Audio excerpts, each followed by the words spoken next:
여러분, 혹시 거절을 못해서 곤란했던 적 없으신가요? 상대방의 무리한 부탁을 들어주고도 고맙다는 말 대신 오히려 당연하다는 듯한 태도에 마음이 상했던 경험 말입니다. 분명히 선의를 베풀었는데 돌아오는 것은 존중이 아니라 나를 만만하게 보는 눈빛과 무례한 행동이었다면 그 허탈함은 이루 말할 수 없을 것입니다. 아마 많은 분들이 고개를 끄덕이실 겁니다. 내가 친절할수록 세상은 나를 더 배려해 줄 것이라 믿었지만 현실은 정반대로 흘러갈 때 우리는 깊은 회의감에 빠지곤 합니다.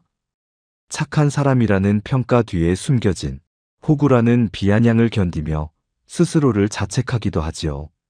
이걸 설명하기 위해 늘 좋은 사람으로 남고 싶었던 한 50세의 직장인 박상우 씨의 이야기를 들려드리겠습니다.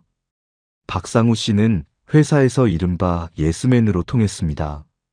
동료의 업무를 대신해주는 것은 물론이고 점심 메뉴를 정할 때도 늘 다른 사람의 의견에 맞췄습니다.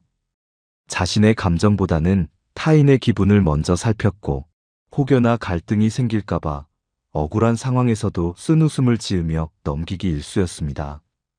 하지만 시간이 흐를수록 동료들은 박상우 씨를 존중하기는커녕 귀찮고 힘든 일만 떠넘기는 하청업체 직원처럼 대하기 시작했습니다. 심지어 후배 사원들까지 그를 우습게 보며 무례한 언행을 서슴지 않았지요. 박상우 씨는 왜 이런 대우를 받게 된 것일까요? 무엇이 잘못된 것일까요? 이 질문에 대한 답을 찾기 위해 조선 최고의 실학자이자 위대한 스승인 정약용 선생의 지혜를 빌려보려 합니다. 정약용 선생은 일생의 절반에 가까운 시간을 유배지에서 보냈지만 그 모진 세월 속에서도 결코 자신의 위엄을 잃지 않았습니다. 그는 자식들에게 보낸 편지에서 그리고 수많은 저서 속에서 인간이 어떻게 자신을 지키고 타인에게 만만하게 보이지 않으며 당당하게 처세해야 하는지를 구체적으로 가르쳤습니다. 정약용 선생은 말씀하셨습니다. 사람이 자신을 귀하게 여기지 않으면 남들도 그를 귀하게 여기지 않는다. 이 한 문장 속에 우리가 겪는 인간관계의 본질이 담겨 있습니다. 우리는 흔히 타인에게 잘 보이고 싶어 자신을 낮추지만 그 낮춤이 비굴함이나 정체성 상실로 이어질 때 상대방은 우리의 가치를 깎아내리기 시작합니다. 박상우 씨의 사례를 통해 우리 삶의 문제를 조금 더 깊이 들여다보겠습니다. 어느 날 박상우 씨는 중요한 프로젝트를 마무리하느라 밤을 새웠습니다. 그런데 다음 날 아침 평소 그를 만만하게 보던 김대리가 다가와 말했습니다. 상우 선배, 이번 주말에 제 이삿짐 좀 도와주시면 안 돼요? 선배는 워낙 사람 좋으시니까 부탁드리는 거예요. 박상우 씨는 주말에 가족들과 오랫동안 약속했던 여행이 있었습니다. 하지만 습관처럼 거절의 말이 나오지 않았습니다. 아, 그게 사실은 가족여행이 있는데 머뭇거리는 박상우 씨의 말을 김대리가 잘라버렸습니다. 에이, 여행은 다음에 가면 되잖아요. 선배 아니면 도와줄 사람도 없는데 너무하시네. 결국 박상우 씨는 억지 웃음을 지으며 알겠다고 대답했습니다. 그날 밤 그는 거울 속에 비친 자신의 얼굴을 보며 깊은 자괴감을 느꼈습니다. 가족과의 약속을 깨고 자신을 존중하지도 않는 사람의 이삿짐을 나르러 가야 하는 현실이 너무나 비참했습니다. 왜 나는 싫다는 말을 한마디도 못하는 걸까? 왜 나는 늘 타인의 무례함에 무방비로 노출되어 있는 걸까? 이런 박상우 씨에게 그리고 비슷한 고민을 안고 살아가는 수많은 현대인에게 정약용 선생은 5가지 처세의 지혜를 전합니다. 이제부터 우리는 정약용 선생의 가르침을 통해 어떻게 하면 만만하게 보이지 않으면서도 품격 있는 인간관계를 맺을 수 있는지 하나씩 살펴보겠습니다. 첫째, 언행을 삼가고 말의 무게를 실어야 합니다. 정약용 선생은 말의 중요성을 누구보다 강조했습니다. 그는 유배지에서 아들들에게 보낸 편지에서 이렇게 썼습니다. 말이란 마음의 알맹이다. 알맹이가 없는 말은 공허하며 말이 많으면 결국 실수를 낳고 위험을 잃게 된다. 우리가 타인에게 만만하게 보이는 가장 큰 이유 중 하나는 너무 많은 말을 하거나 생각 없이 내뱉는 가벼운 말 때문입니다. 말이 많아지면 필연적으로 자신의 약점이 드러나게 됩니다. 상대방은 우리의 수다 속에서 우리의 불안과 결핍, 그리고 가벼운 성격을 읽어내고 그것을 이용하려 듭니다. 정약용 선생은 또한 말씀하셨습니다. 생각이 깊은 사람은 말을 아낀다. 침묵은 자신을 지키는 가장 강력한 갑옷이며 적절한 때에 내뱉는 짧고 명확한 한마디가 수천 마디의 웅변보다 힘이 있다. 박상우 씨를 다시 떠올려 보십시오.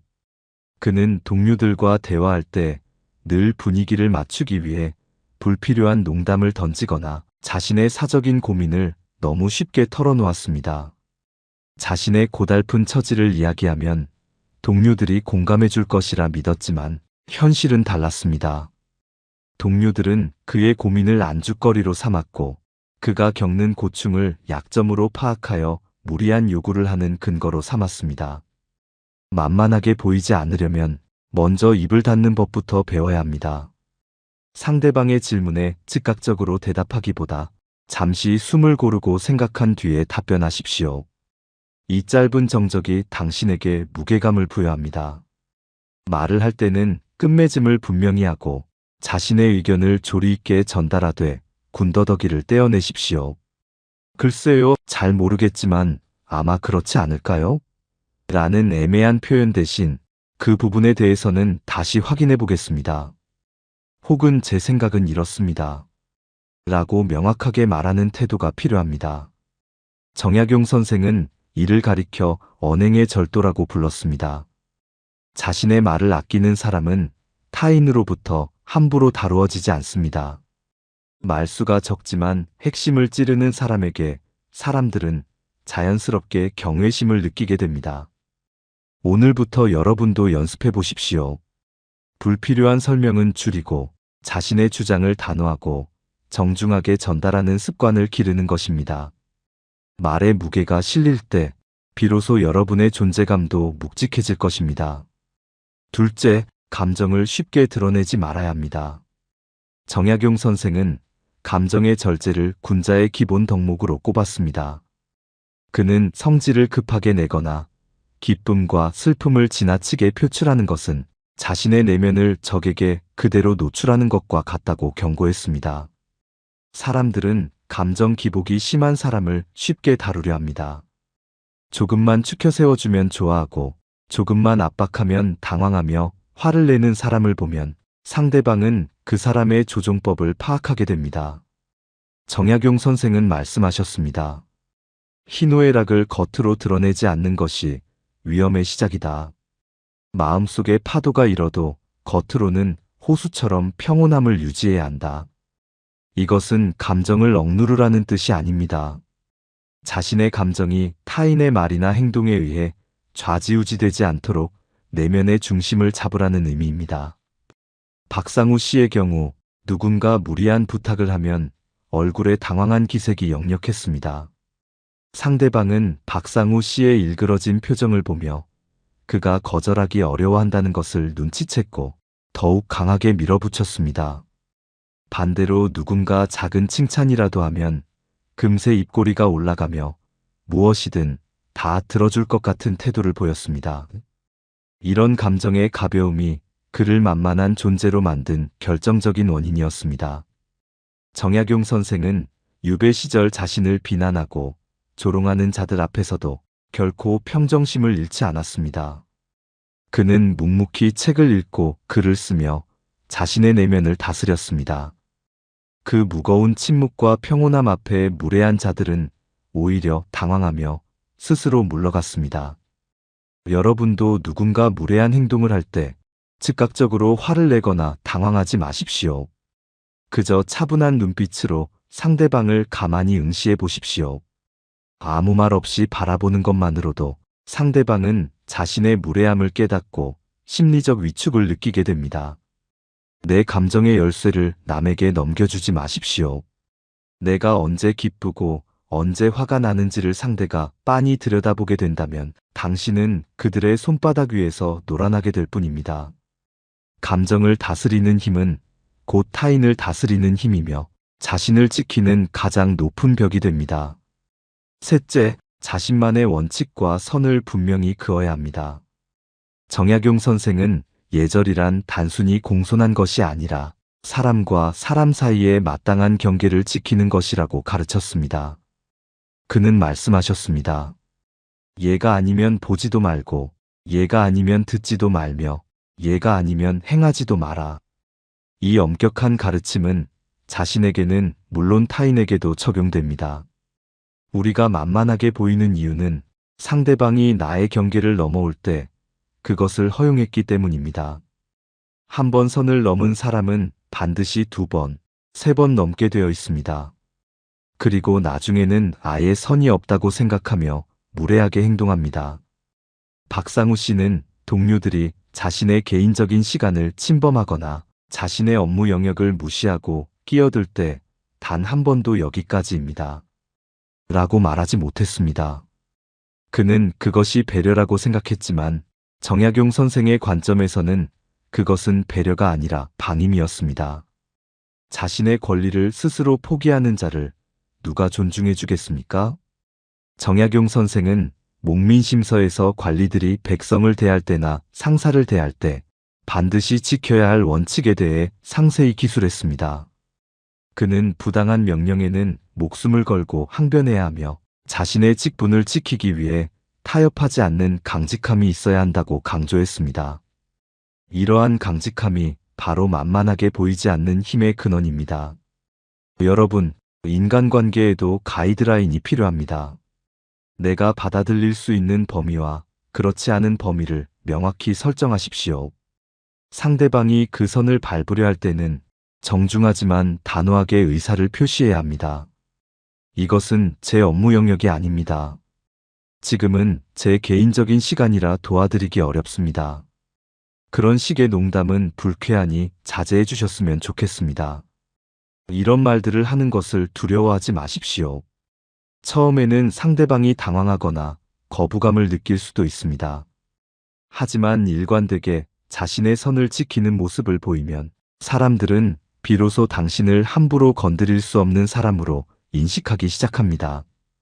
좋은 사람이 되는 것보다 중요한 것은 자기 존엄성을 지키는 사람이다 되는 것입니다. 자신만의 법도를 가진 사람에게는 함부로 침범할 수 없는 위험이 서려 있기 마련입니다. 넷째, 스스로를 귀하게 여기는 태도를 가져야 합니다. 정약용 선생은 신독이라는 개념을 매우 중요하게 여겼습니다. 신독이란 홀로 있을 때에도 도리에 어긋남이 없도록 스스로를 삼가는 것을 의미합니다. 그는 남들이 보지 않는 곳에서도 의관을 정제하고 자세를 흐트러뜨리지 않았습니다. 왜 그렇게까지 철저하게 자신을 관리했을까요? 그것은 바로 자기 자신에 대한 존중 때문이었습니다. 정약용 선생은 말씀하셨습니다. 자신을 경멸하는 사람은 남에게도 경멸을 받는다.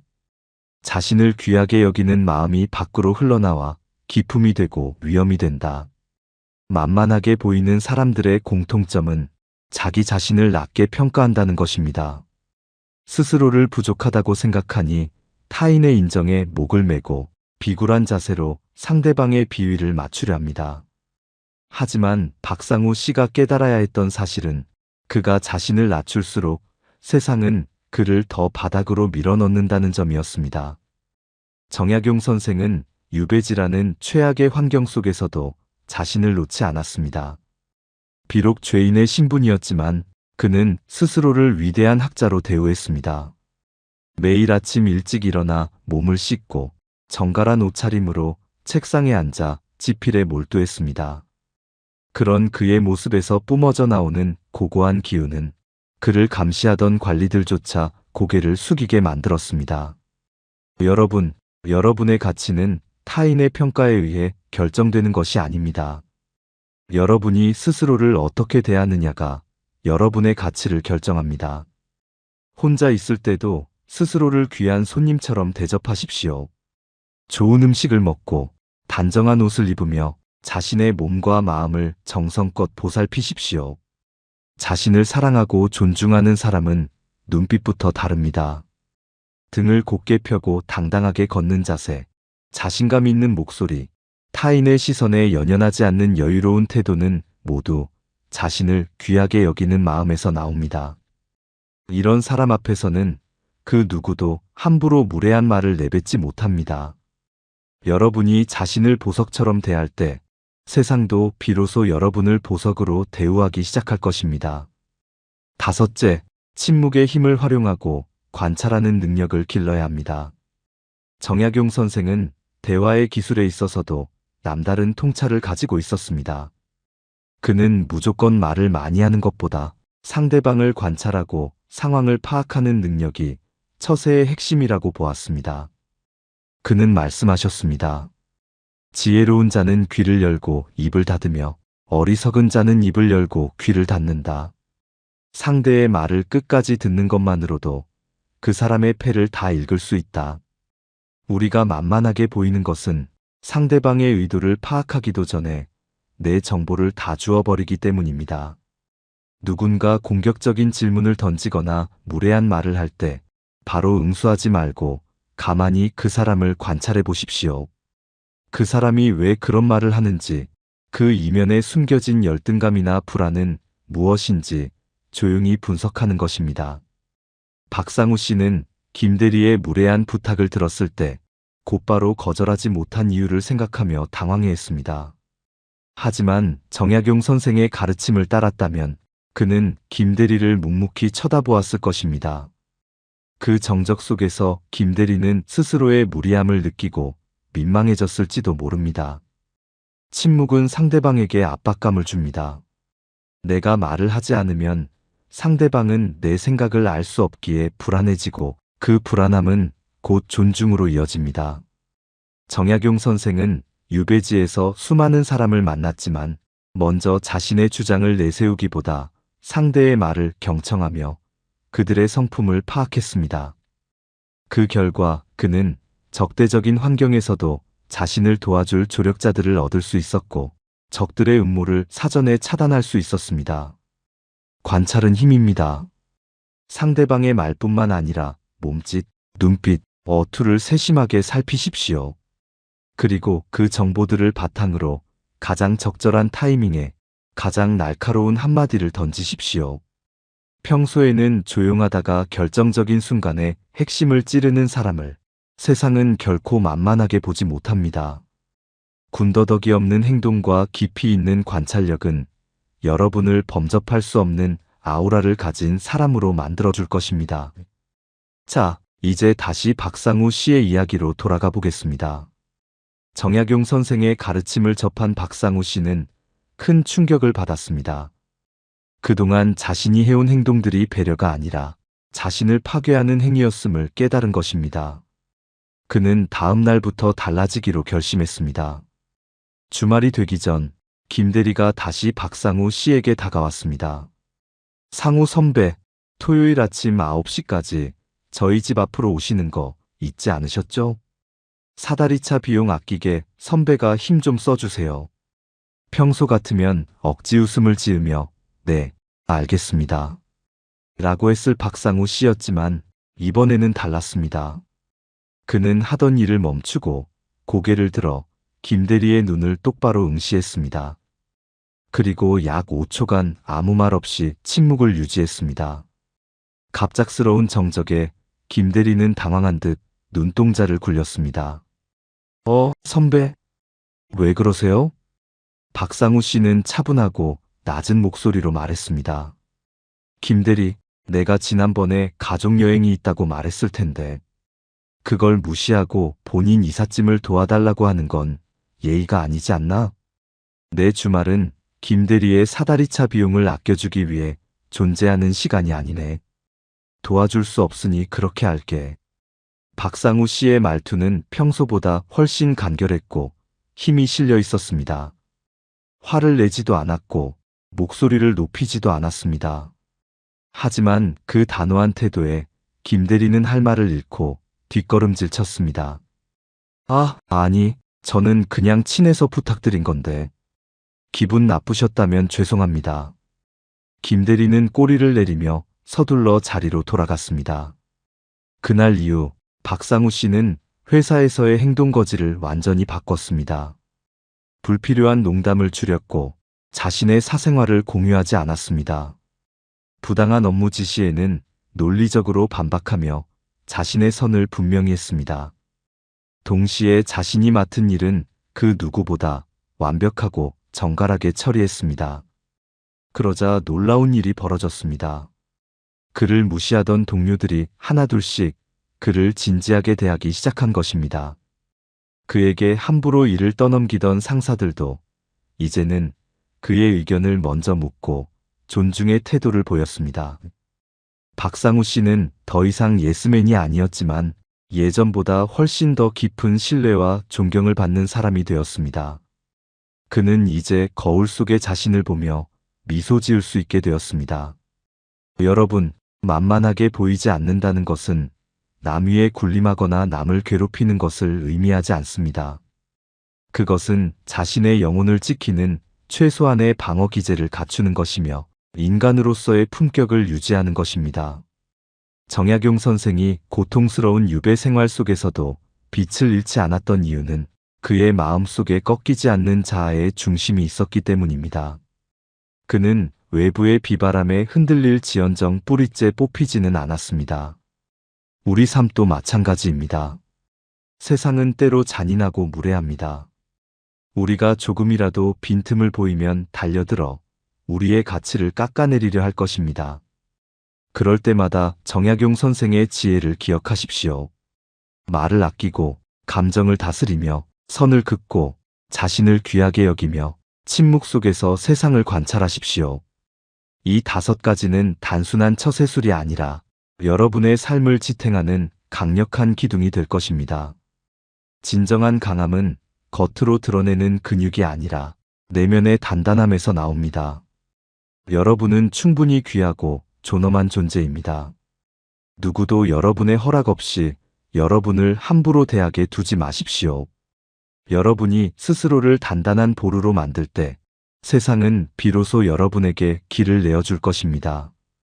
오늘 전해드린 정약용 선생의 지혜가 여러분의 일상에 작은 변화를 일으키길 바랍니다. 타인에게 휘둘리지 않고 오직 자신의 의지로 당당하게 걸어가는 여러분의 삶을 응원합니다.